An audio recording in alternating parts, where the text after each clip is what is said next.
महाराष्ट्र लोकसेवा आयोग 2025 गट क पूर्वपरीक्षा हॉल तिकीट आलेले आहेत मित्रांनो. चला असे करूया हॉल तिकीट डाउनलोड. पहा संपूर्ण डेमो आणि महत्त्वाच्या सूचना या व्हिडिओमध्ये. पण व्हिडिओला सुरुवात करण्याआधी तुम्ही जर आपल्या चॅनलवरती नवीन असाल तर प्लीज आपल्या चॅनलला लाईक शेअर आणि सबस्क्राईब करायला विसरू नका मित्रांनो. आणि नोटिफिकेशन बेलला क्लिक करा म्हणजे येणाऱ्या प्रत्येक नवीन अपडेट नोटिफिकेशन्स तुम्हाला सुरुवातीला मिळत राहील. चला पाहूया हा संपूर्ण डेमो. संयुक्त गट क पूर्वपरीक्षेचे हॉल तिकीट आलेले आहेत.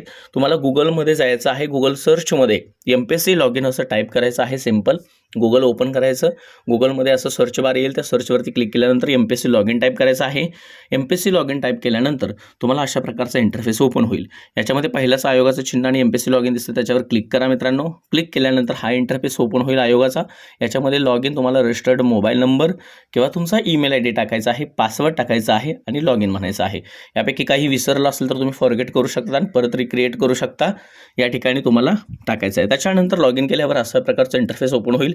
याच्यामध्ये तुम्हाला कॅप्चा टाकायचा आहे हा 7 अंकी आणि प्रोसीड या बटनावरती क्लिक करायचं आहे. हा कॅप्चा नंबर व्यवस्थित टाकून घ्यायचा आहे. प्रोसीड या बटनावर क्लिक करायचं आहे. क्लिक केल्यानंतर हा आयोगाचा इंटरफेस ओपन होईल. याच्यामध्ये माय अकाउंटवर जायचं आहे. माय अकाउंटला क्लिक केल्यानंतर तुम्ही जेवढे फॉर्म भरलेले आहेत तेवढे ओपन होतात. स्क्रोल करून तुम्हाला खाली यायचं आहे. माय अकाउंटवर क्लिक केलं की अशा प्रकारचं इंटरफेस येईल. स्क्रोल करून खाली या.